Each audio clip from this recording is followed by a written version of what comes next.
Yeah, so alright, so it was a guy at my job I work with. His name was Shawn. He just happened to be gay. Gotta have my Right? So Shawn cool as hell. Shawn used to fuck his exes up, you feel me? Most of us do. Shawn came to me one day and was like, is it gay for a man? He asked me and another man this. Was it gay for another man to get head from another man? Oh, girl, right? That was the... And I'm like, he gay, whoop-de-whoop. This 2008. So I'm like, yeah, whoop-de-whoop. We chopped it up. The other guy was, no, it wasn't. Because he gave another guy some head, and the guy was trying to play a role to him. Oh. And the guy's like open now. But that was the come on, and I wasn't saying like to y'all. I was saying like the come on was a lot of times motherfuckers will do shit just for the experience and then play the shit off like it's not like they ain't with it. But bitch, you do anything with a man, you gay. Exactly, bitch. Like Tank saying that if you suck dick twice, like you ain't. You suck dick one time. Like bitch, you might as well. It's fucking gay. Like I don't. Because the first time I ate some pussy, I was uncomfortable in this. I'm like, I'm gonna do it again. But that's the nigga in me. That's like nigga. Like don't play roles. Like be your true self. But the problem be a lot of times motherfuckers play fucking roles. But as you were saying, your question. All right, so you know what I'm saying. So Shawn, I worked with him. It was a guy that came through my line. Was like, hey, my phone fucked up. Hey, can you whoop-de-whoop call my phone and see if it's working? Whoop-de-whoop. I'm sitting there like that sounds like some shit. Come on, right there. I'm like, that's some shit I used to say back in the day. Bitch. You feel me? So I'm like, huh? I'm like, it threw me through the loop. I'm like, what the fuck? I'm like, I'm fucking ringing you up. And then I'm like, my first comeback, I'm like, hey, you can go aisle 13, register 13. And he was like, he a fag. I like real niggas. Yeah, so it's like, dog came at me and was like, you know, dog a fag, whoop-de-whoop. Tried to get my number. So I'm like, in my mind, I'm like, yes, because he said fag. That's what got me. The pinpoint was fag. And I'm like, my nigga gonna go nuts. You're generalizing people now. All right, bro. Hey, come here real quick. Got in his ass. He never, you know what I'm saying? And then one time, I was at a gas station. A nigga bumped me, you know what I'm saying, unintentionally, but he apologized, so I'm like, that ain't nothing, right? So I seen him when he pulled to the gas station, because I'm not from the west side, I'm from the east side, but I'm on the west side, so watch our surroundings. So he bumped me while I'm getting something to drink, apologized, I paid for my shit. I make it out the parking lot, I end up seeing him in the parking lot, I'm like, all right, coincidence. I make it to like the next building. It was like a Family Dollar. It's like 7 Mile Evergreen area. Blackwell, whatever the street's called. Long time ago. I see him pull out the like Family Dollar parking lot. And dog like, hey, can I pay you to suck your dick? I look, and mind you, all I had was like some chips. I was like, damn, there is never a rock around to throw it. And he sped off. You feel me?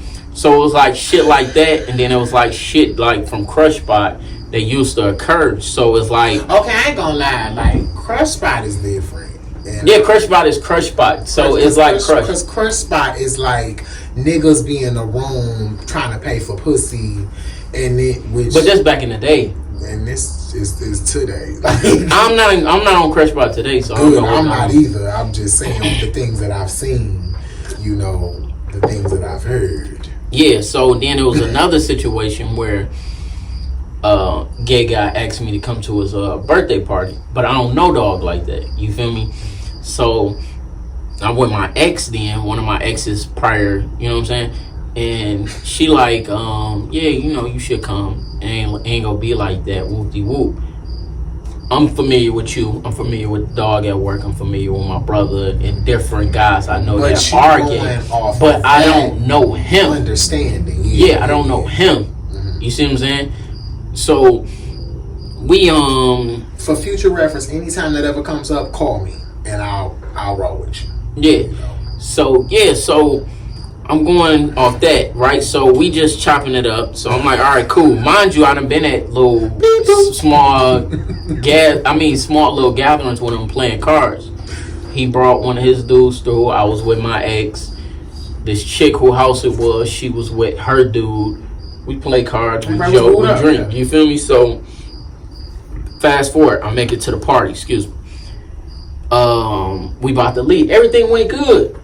We about to leave, and then he like, give me a 5, and he like, you about to go fuck my sister with your big dick or some shit. I'm like, what the fuck? And I look at her because, you know, like, you are homosexual, but no, listen, you homosexual. I'm a man, so in a relationship, you look to the man to be dominant in certain situations. Bitch, this is your friend. No, I'm saying, listen. No, not saying you specifically, but I'm saying, I understand. But I'm like, bitch, this is your friend. Yeah. If you punch this nigga, we jumping him. Check this nigga for me, because if I take it there with him, I don't want to hear that shit. No, bro, I'm sorry. As I was about to say, this has nothing to do with female and male dynamics. This has to do with male disrespect with a male. Your woman is his friend, but the friendship got thrown out the window once he crossed the line. As a man, you should have checked that shit, because that's how I felt. You a nigga, you disrespectful, and every fucking thing that's understood don't need to be said. So I'm sorry, I gotta nip that in the bud. I wouldn't have said that she need to check him, because friend should have already put friend up on game that he's not with that shit. And if you know your motherfucking friend, because I have female friends that have men, and I'm gonna respect they men. A lot of times I don't even want to be around your motherfucking nigga, because at the end of the day, I'm a respectful male. I don't ever want anything to be perceived as the wrong thing. The Bible says, don't let your good works be evilly spoken of. I don't want anything or any kind of, I don't want any wires crossed. So at the end of the day, I would have said that would have been your time to chin check bust a motherfucker in a motherfucking temple. Let they ass fucking know. Because my thing is, what bothers me, and like I said, and I'm about to write a book where I'm about to talk about this, there's a difference between a faggot and a gay man.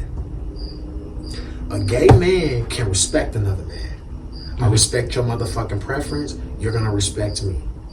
And if people in the black community, especially fucking men, would just understand that we could live a great ass fucking existence. Faggots toe the line. Faggots want to try a motherfucker just to see if they can. I'm not that motherfucking pressed to do that as a gay man, because a lot of times anything that I want is gonna come to me anyway. And anything that I want is gonna come to me willingly. If it has to come to me forced or some way where I have to proposition a motherfucker, then I don't want it. And that's just being real. So I'm just gonna say, as yo bro, I would have knocked that nigga in his temple and it would have been what the fuck it is. Cause at the end of the day, we're men. And my dad has always taught me, we represent and deal with anything as fucking men. Anytime you can scoot this way, bro. Thank you, man, because I know I'm not a wrong friend. But anytime a motherfucker, like even fucking exes, you know what I'm saying? I've had abusive fucking exes, you know what I'm saying? That first, back in the day, I was like, well, it's great because, if you're in a relationship, we niggas, we can fight each other, but at the same time, that shit is volatile. But nigga, you swat up on me and I'm gonna beat your motherfucking ass, because bitch, I ain't no pussy bati ass boy. I'm not no nigga that you just gonna knock the fuck over. No. Sorry, Bob. I'm going to represent who the fuck I am as a man. Period. Yeah. But you should have knocked that nigga in his temple because he disrespected you. But then you have bros like me. We live for this shit. And my brother said the same thing. Niggas are because, and then my thing too. You need to, because when you talk about, we talked about earlier, street law, that's street law. Yeah. But I've also had motherfuckers in my existence that have fucked with me just because I was fucking gay, and they didn't fuck with me or they were homophobic. I've had motherfuckers sneak me. I've had motherfuckers jump me. I got snuck a lot, and people put other people up to jump me, and I can talk about it because I beat a hella ass. You know what I'm saying? And a lot of motherfuckers glorify motherfuckers that snuck motherfuckers. And that shit is so fucking petty and played, because my thing is this: if you can't fight me head up, then you a pussy. Fact. If you gotta jump a motherfucking nigga to prove something, then you a pussy. I done had a motherfucker knock me out downtown. I was knocked out cold. I got up, and I'm like, what the fuck? But this was because I was a young buck. I didn't know what the fuck was up. Motherfucker was trying to prove a point for street cred. But now it's like, no, nigga, you not, no.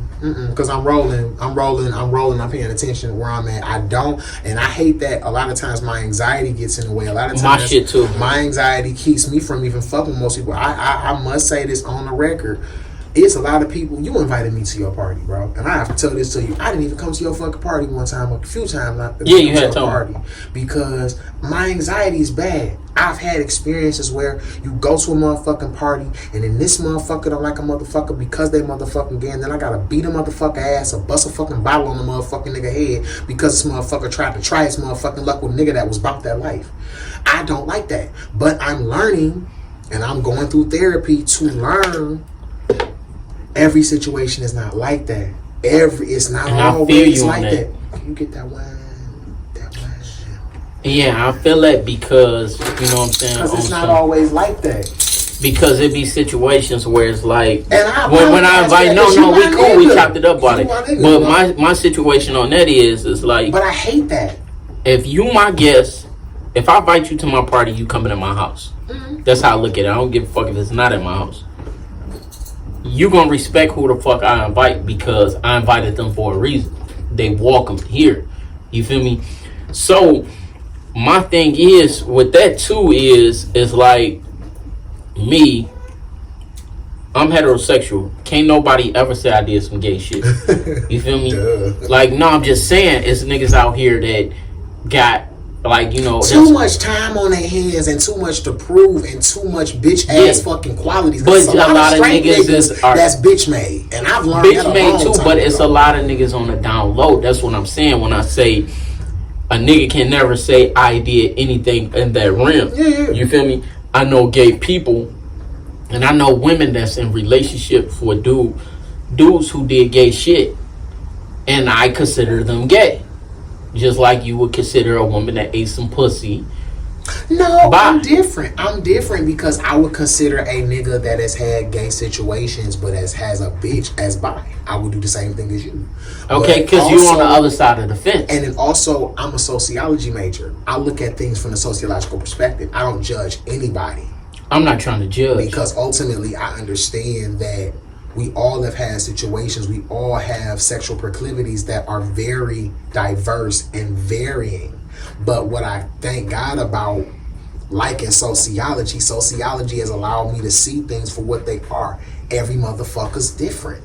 And facts. Like, it's some bitches. It's some girls. Curious. No, it's some girls, bro.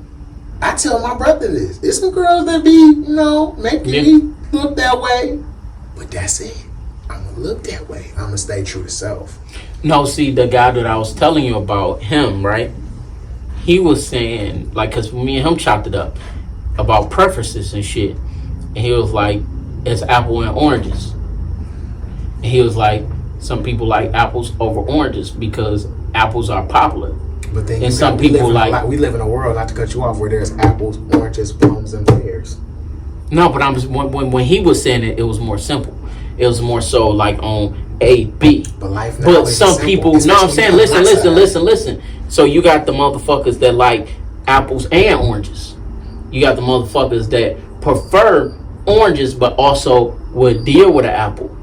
You see what I'm saying? You got motherfuckers that love fucking apples, but will slide on an orange. You see what I'm saying? So that's what he was explaining. Like you say, pears, all different type of shit. Like, I was watching a Flame interview on the Breakfast Club, and Flame is a trans woman, a comedian from Chicago. Once you said trans, that set it off. You got so Flame has a wife. No, yeah, that, and Flame has breasts, but still has the dick. Yeah, and still fuck. Flame explained. Flame explains that Flame is not a bottom. You see what I'm saying? And no, I'm just saying, and it was just like Flame was like, respect to the bottoms because a top need a bottom, and the camera person on Breakfast Club happened to be a bottom, and he explained that side. You see what I'm saying? And then it was a time where Malik Yoba and all them motherfuckers was up there. As a heterosexual male, I was confused. But when I watched the Flame interview, it brought me clarity. Yeah, so when I watched the Malik, I don't know if you watched the Malik Yoba interview. I've heard about that. He's like him liking transgender women, but that's what I was trying to go to earlier. You got a lot, because what you don't know, when you live my life, you see a whole myriad of different things. Because that conversation was only about apples and oranges, but you got a lot of straight men that like transgenders, and that's what he's talking about. Transgenders, because transgenders remind them of fucking women. And that's what Malik Yoba said. You even got gay niggas and some tops that fuck with trans men, and trans men are men that sometimes may have the pre-op surgery where they have a male appendage. Politically correct, and you have some trans men that still have their female appendage. So sexuality is so fluid, and sexuality is so varying. There are so many different fucking perspectives, and that's why, like, for me, that's why I'm just saying what I was saying. Like, it's just like sometimes this shit be like, what the fuck? Because like you even had the pedophiles trying to add they self to every. See, I was rejecting that, and I'm not a part of y'all. And I was rejecting because I don't know no gay person that's cool with that. Let me tell you, I'm not cool with that, because first of all, I'm a teacher. The Bible says, "Suffer not the little children." I care. I've been teaching for 4 years. You know what I'm saying? It was substitute teaching on like a whim, like on some like just I wanted to see if there's something I could do, and then I realized that I had a knack for it, and I really had a calling for it. It is so fucking perverse how pedophiliacs would even try to add themselves to an LGBTQ acronym. First of all, the LGBTQ acronym is already convoluted as it is. Yeah, and because the T's throw me off. Well, that's lesbian, gay, bisexual, transgender, questionable. Yeah. When I say T's, it's not all transgender people. It's that, like, Malik Yoba's situation, because hear me out. Malik Yoba, when he went on the Breakfast Club, he explained it, and he was offended, whoop-de-whoop and all this, because people was calling him gay, because he enjoys trans women, and he was like, I like all women, right? And we know that all trans women don't have a feminine part, and even so, it would be a prosthetic. Cause shout out to T.S. Madison, and this is no disrespect to anybody that's trans. The reason I'm saying T.S. Madison, because T.S. Madison was making a lot of motherfucking money doing motherfucking female porn, and motherfuckers don't know that. Like, it's a lot of fucking niggas that prefer that, but then I just say all that to say that. Yeah, because there's a lot of shit going on. Like, when I shared that picture, it was like, come at me and you didn't even know. I didn't know. And I had to tell you. Yeah, and I'm like, I don't watch Caucasian but you're not supposed to. You feel me? There are certain things that you're supposed to be shielded from being a heterosexual male. But that's why you got brothers like me that's gonna tell you, hey, that ain't the one to share, because that ain't the shit you know. But yeah, I didn't know. It's great when you have people that are across the spectrum. And to add in context, it was a man. It was a hand holding a man's neck. You didn't see who was holding the man's neck. All right, go ahead. So, at the end of the day, sexuality is fluid, and the one thing that I hate about this fucked up and judgmental world we live in is motherfuckers will do shit in the dark but judge a motherfucker in the light for the same shit, and that shit is fucking irritating, and it's fucking. What's wine? I got some wine. More this level, but go ahead, we good, bro. Hand it on. All right, do that shit. We not promoting nothing.